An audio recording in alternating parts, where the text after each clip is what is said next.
પૃથ્વીની સપાટીથી 4 કિલોમીટર નીચે દક્ષિણ આફ્રિકાના વિટવોટરસરેન્ટ બેસિનમાં એમ્પોનેંગ સોનાની ખાણ આવેલી છે, જે આપણા ગ્રહના પૃથ્વી પટ પર માનવ દ્વારા બનાવવામાં આવેલું સૌથી ઊંડું ખાડું છે. અહીં નીચે કુદરતના ભૌતિકશાસ્ત્ર અત્યંત કઠોર બની જાય છે. અહીં પથ્થરની આસપાસની તાપમાન 60 ડિગ્રી સેલ્સિયસ એટલે કે 140 ડિગ્રી ફેરનહાઇટ સુધી પહોંચી જાય છે. ઉપરના માઇલોના ઘન પથ્થરનું ભારણ ભયાનક લિથોસ્ટેટિક દબાણ ઊભું કરે છે. અહીં સંપૂર્ણ અંધકાર રાજ કરે છે.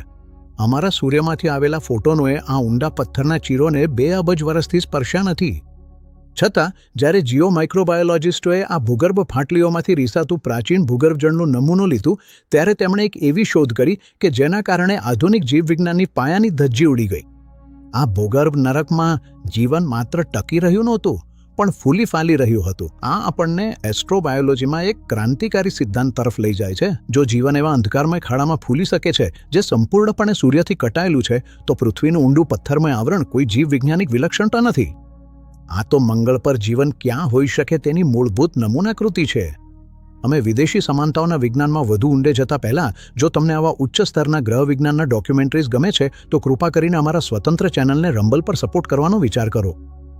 તમે વર્ણનમાં આપેલ લિંક દ્વારા ટીપ આપી શકો છો, જેથી અમે સાચા સંશોધન સ્તરના વૈજ્ઞાનિક સામગ્રીનું નિર્માણ ચાલુ રાખી શકીએ. સદીઓ સુધી વિજ્ઞાન એક મૂળભૂત સિદ્ધાંત હેઠળ કાર્યરત હતું. પૃથ્વી પરનું બધું જ જીવન સીધા કે પરોક્ષ રીતે સૂર્ય ઉર્જા દ્વારા પ્રકાશ સંશ્લેષણથી ચાલે છે. એમ્પોનેંગની નીચે 2.8 કિલોમીટર ઊંડાઈએ એ સિદ્ધાંત તૂટી પડ્યું.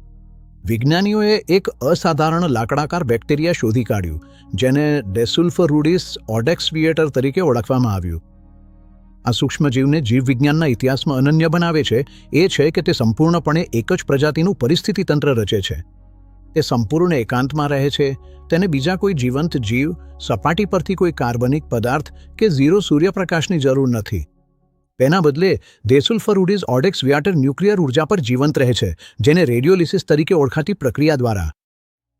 પૃથ્વીની ખંડીય પાટલાની ઊંડાઈમાં કુદરતી રીતે મળતા રેડિયોએક્ટિવ આઇસોટોપ્સ, ખાસ કરીને યુરેનિયમ ઋણ 238, થોરિયમ ઋણ 232 અને પોટેશિયમ ઋણ 40 સતત ક્ષય પામે છે. જ્યારે આ અસ્થિર ન્યુક્લિયાઈ તૂટી પડે છે, ત્યારે તે આયનાઇઝિંગ રેડિયેશન છોડે છે, જે માઇક્રોફિશર્સમાં ફસાયેલા પાણીના અણુઓને અથડાવે છે અને ખરેખર રાસાયણિક બંધોને ફાડી નાખે છે. આ રેડિયોલિટિક રીતે પાણીના વિભાજનથી મુક્ત મોલિક્યુલર હાઇડ્રોજન બહાર પડે છે. આ સૂક્ષ્મજીવ આ હાઇડ્રોજનને વાપરે છે, તેને આસપાસના પાયરાઇટ ખનિજોના રેડિયોલિટિક વિઘટનથી મળતા સલ્ફેટ સાથે જોડીને તેના ચયાપચયના એન્જિનને શક્તિ આપે છે. તે પોતાનું જ કાર્બન બનાવે છે અને સંપૂર્ણપણે અકાર્બનિક પથ્થર અને ન્યુક્લિયર ઉર્જામાંથી નાઇટ્રોજન સ્થિર કરે છે. અને એક કોષી બેક્ટેરિયા ભૂગર્ભની ઊંડાઈમાં એકલા નથી. જ્યાં જમીન નીચે 3.6 કિલોમીટર સુધીની ઊંડાઈએ, જ્યાં હાઇડ્રોસ્ટેટિક દબાણ 300 એટમોસ્ફિયરથી વધુ છે અને ઓક્સિજનનું પ્રમાણ ટકાવારીના ભાગમાં ઘટી જાય છે, ત્યાં વૈજ્ઞાનિકોએ હેલિસેફેલોબસ મેફિસ્ટો શોધી કાઢ્યો, જેને પ્રસિદ્ધ રીતે ડેવિલ વર્મ તરીકે ઓળખવામાં આવે છે. માત્ર 0.5 મિલીમીટર લંબાઈ ધરાવતો આ નેમાટોડ પૃથ્વી પર અત્યાર સુધી શોધાયેલો સૌથી ઊંડે જીવતો જટિલ પ્રાણી છે. જીનેટિક સિક્વન્સિંગથી જાણવા મળે છે કે હેલિસેફેલોબસ મેફિસ્ટો એ તેના હીટ શોક પ્રોટીન જીન પરિવાર જેમ કે HSP17 વિસ્તૃત કર્યા છે, જેના કારણે તે જમીન નીચેની બેક્ટેરિયલ કોલોનીઓ જેમ કે ડેસુલ્ફરુડિસ પર ચરતા અતિશય તાપમાનના તાણને સહન કરી શકે છે. એસ્ટ્રોબાયોલોજીકલ અર્થઘટન ખૂબ જ ઊંડું છે. જટિલ જીવન માટે સૂર્યપ્રકાશ, હરિયાળી સપાટી, વન કે ઓક્સિજનથી ભરપૂર મહાસાગરો જરૂરી નથી. તે માટે માત્ર ઉર્જા તફાવત, પ્રવાહી પાણી અને સમય જરૂરી છે. એ સમજવા માટે કે પૃથ્વીના સૌથી ઊંડા ખાણો મંગળ માટે કઈ રીતે દર્પણરૂપ છે, આપણે બ્રહ્માંડના સમયગાળામાં પાછળ જોવું પડશે. 4 અબજ વર્ષ પહેલાં નોઆકિયન યુગ દરમિયાન મંગળ એક ગતિશીલ અને વસવાટયોગ્ય વિશ્વ હતું. ઓર્બિટલ રડાર મેપિંગ અને રોવર વિશ્લેષણથી પુષ્ટિ થાય છે કે ક્યારેક મંગળની સપાટી પર પ્રવાહી પાણી વહેતું હતું, જે વિશાળ નદીના જાળા બનાવતા અને ગેલ તથા જેઝેરો ક્રેટર જેવા ઇમ્પેક્ટ બેસિન્સને ભરતા. પ્રાચીન મંગળ પાસે જાડું કાર્બન ડાયોક્સાઇડનું વાતાવરણ અને એક રક્ષણાત્મક વૈશ્વિક ચુંબકીય ક્ષેત્ર હતું, જે સક્રિય આંતરિક કોર ડાયનામો દ્વારા સંચાલિત હતું. પરંતુ અંદાજે 3.7 થી 4.0 અબજ વર્ષ પહેલાં નાના મંગળના કોરે ઠંડુ પડવાનું શરૂ કર્યું અને તેનું આંતરિક ચુંબકીય ડાયનામો ધરાશાયી થયું. વૈશ્વિક ચુંબકીય ક્ષેત્ર વિના તીવ્ર સૌર પવનોએ લાખો વર્ષોમાં મંગળના મોટાભાગના વાતાવરણને દૂર કરી નાખ્યું. આજે મંગળની સપાટી પર વાતાવરણનું દબાણ સરેરાશ માત્ર 6.1 મિલીબાર છે, જે પૃથ્વીના દરિયાઈ સપાટી દબાણના 1% કરતાં પણ ઓછું છે. આ દબાણે શુદ્ધ પ્રવાહી પાણી સપાટી પર સ્થિર રીતે રહી શકતું નથી. એ તરત જ ઉખડી જાય છે અથવા જમી જાય છે.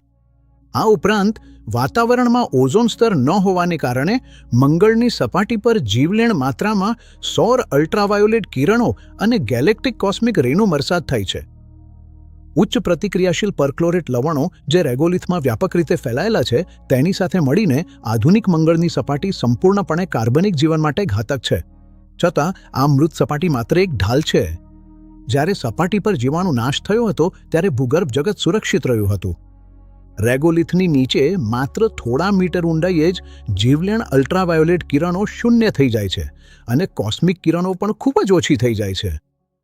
મંગળના ક્રાયોસ્ફિયર એટલે કે બર્ફીલા ધૂળના માઇલોની ઊંડાઈએ ગ્રહની બચેલી ગરમી, રેડિયોલિટિક હાઇડ્રોજન અને સલ્ફેટથી સમૃદ્ધ પ્રવાહી ખારાના જળાશયો જાળવી શકે છે.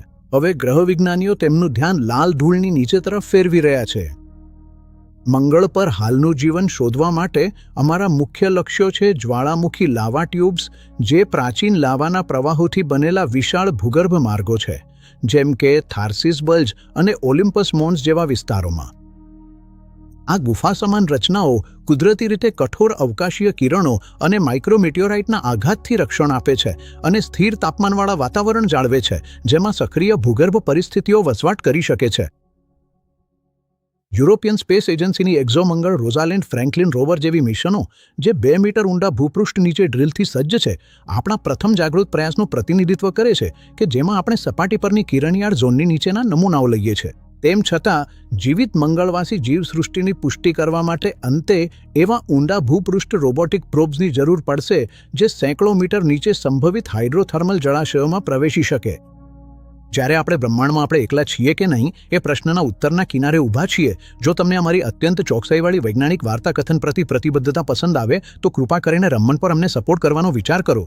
ડિસ્ક્રિપ્શનમાં આપેલ લિંક દ્વારા ટીપ આપવાથી અમને વિશ્વસ્તરીય અવકાશ અન્વેષણ સામગ્રી આપવાનું ચાલુ રાખવામાં મદદ મળે છે. અંતે પૃથ્વીના સૌથી ઊંડા ખાણોમાં વસતા જીવજંતુઓ એક ક્રાંતિકારી બ્રહ્માંડીય સત્ય ખુલાસે છે. જીવન એ માત્ર સૂર્યપ્રકાશિત મહાસાગરો સાથે જોડાયેલું નાજુક સપાટીનું વિસંગત તત્વ નથી. એ એક અવિરત ગ્રહીય પરિઘટના છે. જ્યારે કોઈ ગ્રહ તેની વાતાવરણ ગુમાવે છે અને તેના મહાસાગરો બરફમાં ફેરવાઈ જાય છે, ત્યારે જીવન માત્ર અદૃશ્ય થઈ જતું નથી. તે જમીન નીચે પાછું ખેંચાઈ જાય છે, પથ્થરોની કિરણોત્સર્જન સાથે પોતાને ઢાળે છે અને ઊંડા અંધકારમાં રાહ જુએ છે કે આપણે તેને શોધી લઈએ.